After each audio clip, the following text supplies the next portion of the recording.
नमस्कार बंधुगण बंधु माने आपण माने समस्त को आज ज्योतिष कार्यक्रम को स्वागत। आज ज्योतिष कार्यक्रमटी धनुराशि व्यक्ति विशेष मानक पई बहुत गुरुत्वपूर्ण अटे, बहुत ही खास अटे। कारण आज वीडियो रे आमे माने जानिबा धनुराशि व्यक्ति विशेष मानक पई ए आसीबाकु थिबा इंग्राजी नववर्षर प्रथम मास अर्थात जानुआरी मासटी किपरि रहिछि।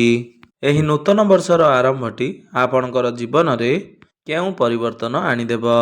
एहा व्यतीत एही जानुआरी मासरे आपणकर स्वास्थ्य, शिक्षा, प्रेम संपर्क, वैवाहिक जीवन, भाग्य, क्यारियर एवं व्यापार वाणिज्यर स्थिति किपरि रहिब।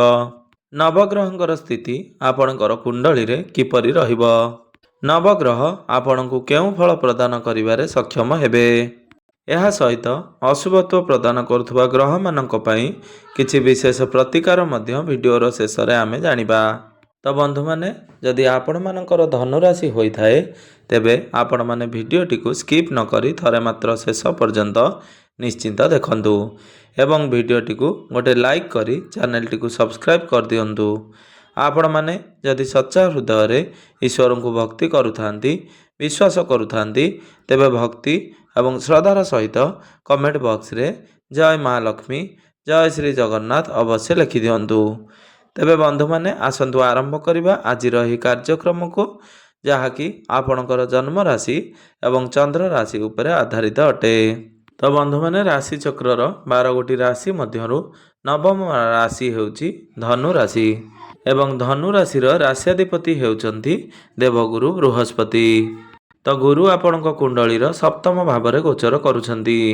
आपणकर प्रथम भावरे गोचर करुछंती बुध, शुक्र, मंगल एवं शुक्र।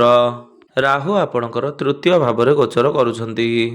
शनि आपणकर चतुर्थ भावरे गोचर करुछंती। केतु आपणकर भाग्य भावरे अर्थात नवम भावरे गोचर करुछंती। तो बंधु माने सर्वप्रथम आसंतु जानि नेबा आपणकर स्वास्थ्य किपरि रहिबो एही इंग्राजी नववर्ष 2026 जानुआरी मासरे अर्थात एही जानुआरी मासरे। तो बंधु माने कुंडलीर प्रथम भावटी होई थाए आपणकर स्वास्थ्यर भाव, इम्यूनिटी सिस्टम भाव एवं आपणकर प्रथम भावर अधिपति हेउछंती देवगुरु बृहस्पति। तो गुरु आपणक कुंडलीर सप्तम भावरे चलन करुछंती एवं गुरुंकर दृष्टि आपणकर प्रथम भाव उपरकु रहुची। आपणकर प्रथम भावरे 4टी ग्रह गोचर करुछंती बुध, शुक्र, सूर्य एवं मंगल। तो बंधु माने आपणकर प्रथम भावर अधिपति एवं नवम भावर अधिपति एवं पंचम भावर अधिपतिंकर कनेक्शन आपणक कुंडलीर प्रथम भाव सहित रहुची, जहाँकि आपणकर स्वास्थ्य पई उत्तम फल प्रदान करिवो। शनिंकर दृष्टि मध्य आपणकर प्रथम भाव उपरकु रहुची। तेणु आपण जेतेबेले केवटे दूर यात्रा करुछंती, ट्रावेलिंग करुछंती, तो सेतेबेले आपण टिके थकापण अनुभव करिपारंती। सेतेबेले आपणकर इम्यूनिटी सिस्टम टिके डाउन होई पारे। आपणकर बांती भली समस्या टिके देखा देई पारे। पेट भली समस्या टिके देखा देई पारे। जेतेबेले आपण अधिक दूर यात्रा करिवे सेतेबेले एही समस्या देखा दिए। नचेत आपणकर स्वास्थ्य रे कोनोसी भी समस्या देखा जाउ नाही। जदि आपण छोट छोट यात्रा करुछंती सेतेबेले आपणकर सेमिति किछि समस्या देखा जिवो नाही। मोटामोटी भावरे स्वास्थ्य आपणकर एही जानुआरी मासरे बहुत भल रहिबो, कारण गुरुंकर दृष्टि आपणकर प्रथम भाव उपरकु रहुची, जहाँकि आपणकर स्वास्थ्य रे सुधार आनिबो। तो पूर्वरु आपणकर जहाँ भी स्वास्थ्य जनित समस्या थिला से सब दूर होई जिवो। एबे आसंतु जानि नेबा आपणकर शिक्षा क्षेत्र किपरि रहिबो एही जानुआरी 2026 रे। तो बंधु माने कुंडलीर पंचम भावटी होई थाए आपणकर शिक्षार भाव, आपणकर पाठ पढ़ार भाव। आपणकर पंचम भावर अधिपति हेउचंती मंगल। मंगल आपणक कुंडलीर प्रथम भावरे गोचर करुछंती। तो 16 जानुआरी को मंगल आपणकर द्वितीय भाव को आसी जिवे। तो मंगल आपणकर जेतेबेले द्वितीय भाव को आसी जिवे सेतेबेले चतुर्थ दृष्टि रे आपणकर पंचम भाव को देखिबे। तेबे मंगलंकर स्थिति एठारे बहुत भल रहुची। कोनोसी पापी ग्रहंकर दृष्टि मध्ये आपणकर पंचम भाव उपरकु रहु नाही। तो एही जानुआरी मासटी ଆପଣଙ୍କର ଶିକ୍ଷା କ୍ଷେତ୍ର ପାଇଁ ବହୁତ ଭଲ ରହିବ। ବିଶେଷ କରି ଆପଣଙ୍କର ଯଦି କୌଣସି ଏକ୍ଜାମ୍ ଦେଉଛନ୍ତି, କମ୍ପିଟେଟିଭ୍ ଏକ୍ଜାମ୍ ଦେଉଛନ୍ତି, ସରକାରୀ ପରୀକ୍ଷା ଦେଉଛନ୍ତି, ତ ସେଥିରେ ଆପଣଙ୍କୁ ବହୁତ ଅଧିକ ସଫଳତା ପ୍ରାପ୍ତି ହେବ। ତ ମଙ୍ଗଳ ଯେହେତୁ ଆପଣଙ୍କର ଦ୍ୱିତୀୟ ଭାବରେ ଉଚ୍ଚସ୍ଥ ହେଉଛନ୍ତି, ଏହା ବ୍ୟତୀତ 14 ଜାନୁଆରୀକୁ ସୂର୍ଯ୍ୟ ମଧ୍ୟ ଆପଣଙ୍କର ଦ୍ୱିତୀୟ ଭାବକୁ ଆସିଯିବେ, ଯାହାକି ବହୁତ ଭଲ ପୋଜିସନ୍ ଅଟେ। ତ ଆପଣ ଆପଣଙ୍କର ଏକ୍ଜାମ୍କୁ ନେଇ ପ୍ରସ୍ତୁତ ହୁଅନ୍ତୁ। ଆପଣ ଯେତେ ପାରିବେ ଆପଣଙ୍କର ପାଠପଢ଼ାକୁ ନେଇ ସିରିୟସ୍ ରୁହନ୍ତୁ। ଆପଣଙ୍କ ପାଇଁ ଏହି ଜାନୁଆରୀ ମାସଟି ବହୁତ ଭଲ ଫଳ ଦେବାକୁ ଯାଉଛି। ଆପଣଙ୍କର ଶିକ୍ଷା କ୍ଷେତ୍ର ପାଇଁ ଏହି ଜାନୁଆରୀ ମାସଟି ବହୁତ ଅଧିକ ସପୋର୍ଟିଭ୍ ରହିବ। ଯେତେବେଳେ ବୁଧ ଏବଂ ଶୁକ୍ର ଆପଣଙ୍କର ପ୍ରଥମ ଭାବରେ ଥାଆନ୍ତି, ସେତେବେଳେ ଆମର ମେଣ୍ଟାଲିଟି, ଆମର କନସନ୍ଟ୍ରେସନ୍ ସବୁକିଛି ସ୍ଥିରତା ହୋଇଯାଇଥାଏ। ତ ଆପଣ ଆପଣଙ୍କର ପାଠପଢ଼ାରେ ଫୋକସ୍ ଦିଅନ୍ତୁ। ଏବେ ଆସନ୍ତୁ ଜାଣିନେବା ଆପଣଙ୍କର ପ୍ରେମ ଜୀବନ କିପରି ରହିଛି ଏହି ଜାନୁଆରୀ 2026ରେ। ତ ବନ୍ଧୁମାନେ, କୁଣ୍ଡଳୀର ପଞ୍ଚମ ଭାବଟି ଆପଣଙ୍କର ଶିକ୍ଷାର ଭାବ ହେବା ସହିତ ପଞ୍ଚମ ଭାବଟି ହୋଇଥାଏ ଆପଣଙ୍କର ପ୍ରେମ ଜୀବନର ଭାବ, ଆପଣଙ୍କର ସନ୍ତାନ ସନ୍ତତିର ଭାବ। ତ ଆପଣଙ୍କର ପଞ୍ଚମ ଭାବର ଅଧିପତି ହେଉଛନ୍ତି ମଙ୍ଗଳ, ଯିଏକି ଆପଣଙ୍କ କୁଣ୍ଡଳୀର ପ୍ରଥମ ଭାବରେ ଚଳନ କରୁଛନ୍ତି। ଏହା ବ୍ୟତୀତ ଆପଣଙ୍କର ପ୍ରଥମ ଭାବର ଅଧିପତି ଗୁରୁଙ୍କର ଦୃଷ୍ଟି ମଙ୍ଗଳଙ୍କ ଉପରେ ରହୁଛି। ମଙ୍ଗଳଙ୍କର ଦୃଷ୍ଟି ମଧ୍ୟ ଗୁରୁଙ୍କ ଉପରେ ରହୁଛି। ଏହାର ଅର୍ଥ ହେଉଛି ଆପଣଙ୍କ ମଧ୍ୟରେ ଭଲ ସମ୍ପର୍କ ରହିବ, କନେକ୍ସନ୍ ବହୁତ ଭଲ ରହିବ, ଆପଣଙ୍କ ମଧ୍ୟରେ ଭଲ ପାଇବା ବଢ଼ିବ। ସବୁଠାରୁ ଭଲ କଥା ହେଉଛି ମଙ୍ଗଳ ଏବଂ ଗୁରୁ ପରସ୍ପର ମିତ୍ର ଅଟନ୍ତି, ଯାହାକି ଆପଣଙ୍କର ପ୍ରେମ ଜୀବନ ପାଇଁ ଅଧିକ ଶୁଭ ଫଳ ପ୍ରଦାନ କରିବ। ଆପଣଙ୍କର ପାର୍ଟନରଙ୍କର ଭଲ ପାଇବା ଆପଣଙ୍କ ପ୍ରତି ବଢ଼ିଯିବ, ଆପଣଙ୍କ ପ୍ରତି ଆଟ୍ରାକ୍ସନ୍ ବଢ଼ିବ, ଫିଲିଂସ୍ ବଢ଼ିବ। ଯଦି ପୂର୍ବରୁ ଆପଣଙ୍କ ମଧ୍ୟରେ କୌଣସି ମତଭେଦ ବା ମନାନ୍ତର ହୋଇଥିଲା ବା ମିସ୍ଅଣ୍ଡରଷ୍ଟାଣ୍ଡିଂ ଥିଲା, ତ ଏହି ସବୁ କିଛି ଆପଣଙ୍କର କ୍ଲିଅର୍ ହୋଇଯିବ। ଯଦି ଆପଣଙ୍କ ମଧ୍ୟରେ ବ୍ରେକଅପ୍ ହୋଇଯାଇଥିଲା, ପୁନର୍ବାର ଆପଣଙ୍କ ମଧ୍ୟରେ ପ୍ୟାଚଅପ୍ ହୋଇଯିବ।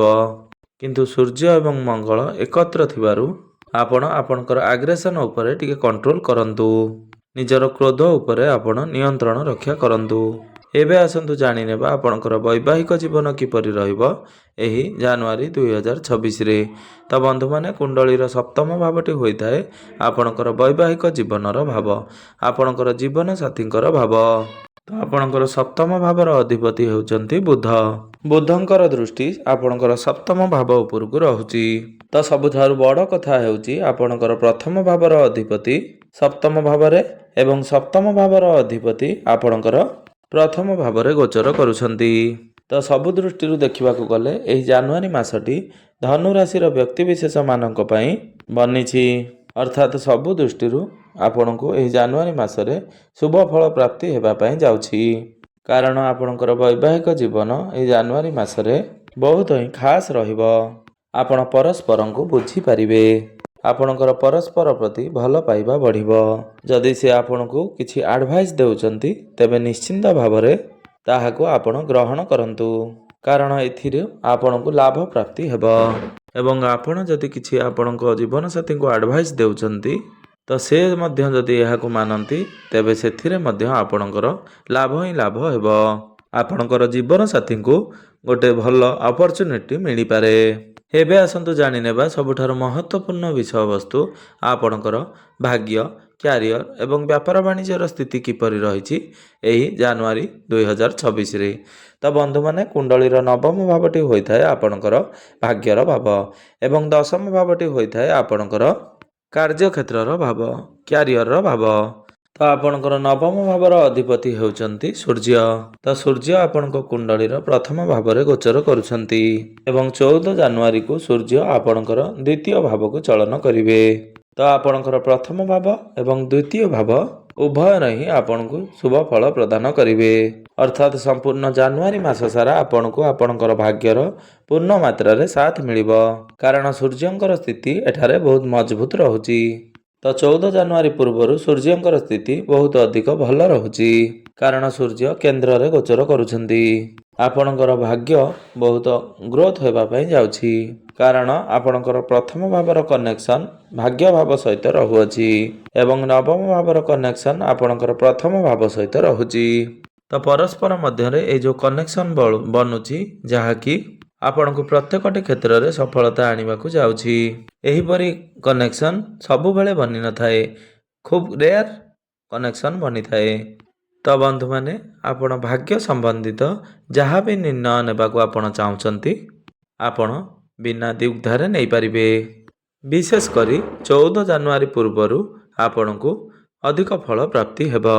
ଆପଣ ଯଦି ଏହି ସମୟରେ କୌଣସି ବଡ଼ ଡିସିସନ୍ ନେବାକୁ ଚାହୁଁଛନ୍ତି ବା କୌଣସି ନିଷ୍ପତ୍ତି ନେବାକୁ ଚାହୁଁଛନ୍ତି, ଭୂମି କିମ୍ବା ଜମିଫମି କିଣାକୁଣି କରିବାକୁ ଚାହୁଁଛନ୍ତି କିମ୍ବା ଆପଣ କିଛି ବଡ଼ ଇନଭେଷ୍ଟମେଣ୍ଟ କରିବାକୁ ଯାଉଛନ୍ତି, ସେୟାର ମାର୍କେଟ, ଷ୍ଟକ୍ ମାର୍କେଟ, ଟ୍ରେଡିଂରେ କିଛି ଇନଭେଷ୍ଟମେଣ୍ଟ କରିବାକୁ ଯାଉଛନ୍ତି, କିଛି ଶୁଭ ମାଙ୍ଗଳିକ କାର୍ଯ୍ୟର ଆୟୋଜନ କରିବାକୁ ଚାହୁଁଛନ୍ତି, ତ ନିଶ୍ଚିନ୍ତ ଭାବରେ ଆପଣ ତାହା କରିପାରିବେ।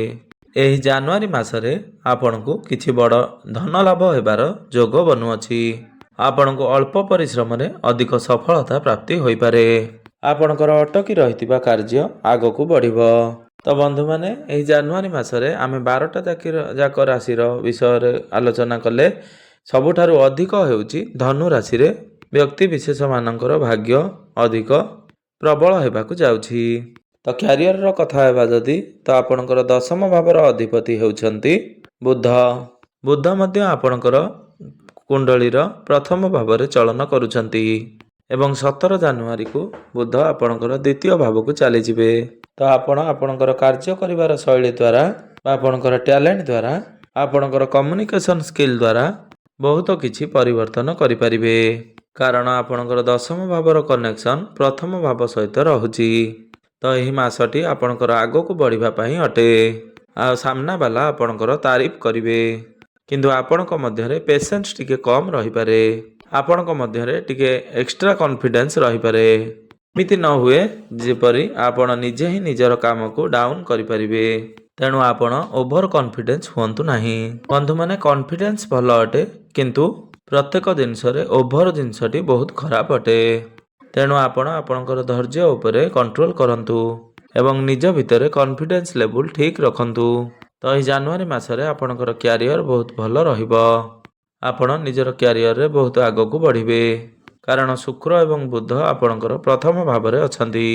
ବିଶେଷ କରି ଆପଣ ଯଦି ଗଭର୍ଣ୍ଣମେଣ୍ଟ ରିଲେଟେଡ୍ କୌଣସି କାର୍ଯ୍ୟ କରୁଛନ୍ତି, କମ୍ୟୁନିକେସନ୍ ରିଲେଟେଡ୍ କୌଣସି କାର୍ଯ୍ୟ କରୁଛନ୍ତି ବା କମ୍ପ୍ୟୁଟର ରିଲେଟେଡ୍ କୌଣସି କାର୍ଯ୍ୟ କରୁଛନ୍ତି, ତ ଏହିସବୁ କ୍ଷେତ୍ରରେ ଆପଣଙ୍କୁ ବହୁତ ଅଧିକ ସଫଳତା ପ୍ରାପ୍ତି ହେବା ପାଇଁ ଯାଉଛି। ଏହି ଜାନୁଆରୀ ମାସରେ ଆପଣଙ୍କୁ କାର୍ଯ୍ୟ କ୍ଷେତ୍ରରେ ପ୍ରମୋସନ୍ ଅଧିକ ମିଳିବ କିମ୍ବା ଆପଣଙ୍କୁ କୌଣସି ବଡ଼ ଆଚିଭମେଣ୍ଟ ମିଳିପାରେ। କାରଣ ଆପଣଙ୍କର 10ମ ଭାବର ଅଧିପତି ଆପଣଙ୍କର ଦ୍ୱିତୀୟ ଭାବକୁ ଚାଲି ଆସିବେ। ଆପଣଙ୍କର ଲାଭ ଭାବର ଅଧିପତି ଆପଣଙ୍କର ଦ୍ୱିତୀୟ ଭାବକୁ ଚାଲି ଆସିବେ। ତ ନିଶ୍ଚିନ୍ତ ଭାବରେ ଆପଣଙ୍କୁ କାର୍ଯ୍ୟକ୍ଷେତ୍ରରେ ପ୍ରମୋସନ୍ ମିଳିବ। ଯଦି ଆପଣଙ୍କ ପାଖରେ କୌଣସି ଚାକିରି ନାହିଁ, ତେଣୁ ଆପଣଙ୍କୁ ଚାକିରି ପ୍ରାପ୍ତ ହେବାର ବହୁତ ଅଧିକ ସମ୍ଭାବନା ବନୁଅଛି। ତେଣୁ ଆପଣ ନିଜ ତରଫରୁ ଚେଷ୍ଟା ଜାରି ରଖନ୍ତୁ। ତ ବ୍ୟାପାର ବାଣିଜ୍ୟର କଥା ହେବା ଯଦି ବିଜନେସ୍ ମଧ୍ୟ ଏହି ଜାନୁଆରୀ ମାସରେ ବହୁତ ଭଲ ରହିବ। ତ ଆପଣ ବିଜନେସ୍ରେ ପ୍ରଫିଟ୍ ଦେଖିବାକୁ ପାଇବେ। ଆପଣଙ୍କର ଫାଇନାନ୍ସିଆଲ ଗ୍ରୋଥ୍ ହେବ ଏବଂ ଡେଲି ଇନକମ୍ ବଢ଼ିବ। ଆପଣ ଆପଣଙ୍କର ବିଜନେସ୍ରେ କିଛି ବଡ଼ ପରିବର୍ତ୍ତନ କରିପାରନ୍ତି। ତ ବନ୍ଧୁମାନେ ଏବେ ଆସନ୍ତୁ ଜାଣିନେବା କିଛି ବିଶେଷ ଉପାୟ ବିଷୟରେ, ଯେଉଁ ଉପାୟ ଗୁଡ଼ିକ କରିବା ଦ୍ୱାରା ଆପଣଙ୍କର ଯେଉଁ ସବୁ ଅଶୁଭତ୍ୱ ରହୁଛି ସେଗୁଡ଼ିକ ଖଣ୍ଡନ ହୋଇ ଆପଣଙ୍କୁ ଶୁଭଫଳ ପ୍ରାପ୍ତି ହେବ। ତ ବନ୍ଧୁମାନେ ଏହି ଜାନୁଆରୀ ମାସରେ ଆପଣଙ୍କର କୌଣସି ପ୍ରତିକାରର ଆବଶ୍ୟକତା ନାହିଁ, କାରଣ ଜାନୁଆରୀ ମାସଟି ଆପଣଙ୍କ ପାଇଁ ହିଁ ବନିଛି। କିନ୍ତୁ ଆମେ ଯଦି ସାଧାରଣ ଭାବରେ କହିବା, ତେବେ ପ୍ରତ୍ୟେକ ଦିନ ଆପଣ ହନୁମାନ ଚାଳିଶାର ପାଠ ଅବଶ୍ୟ କରନ୍ତୁ। ପ୍ରତ୍ୟେକ ଦିନ ଉଦିତ ସୂର୍ଯ୍ୟଙ୍କୁ ତମ୍ବା ପାତ୍ରରେ ଜଳାର୍ଘ୍ୟ ଅର୍ପଣ କରନ୍ତୁ ଏବଂ ପ୍ରତ୍ୟେକ ଦିନ ଆପଣ ଓಂ ନମଃ ଶିବାୟ ମନ୍ତ୍ରର ଜପ 108 ଥର ଅବଶ୍ୟ କରନ୍ତୁ ଏବଂ ପ୍ରତ୍ୟେକ ଦିନ ବିଷ୍ଣୁ ସହସ୍ର ନାମର ପାଠ ଅବଶ୍ୟ କରନ୍ତୁ। ତେବେ ବନ୍ଧୁମାନେ ଆପଣଙ୍କର ଜୀବନ ମଙ୍ଗଳମୟ ହେଉ ଏବଂ ଏଇ ଆସୁଥିବା ଇଂରାଜୀ ନବବର୍ଷ 2026ଟି ଆପଣ ପାଇଁ ସୁମଧୁର ହେଉ, ସୁମଙ୍ଗଳ ହେଉ, ଏହା ହିଁ ଈଶ୍ୱରଙ୍କ ନିକଟରେ ମୋର ଏତିକି ପ୍ରାର୍ଥନା। ଧନ୍ୟବାଦ।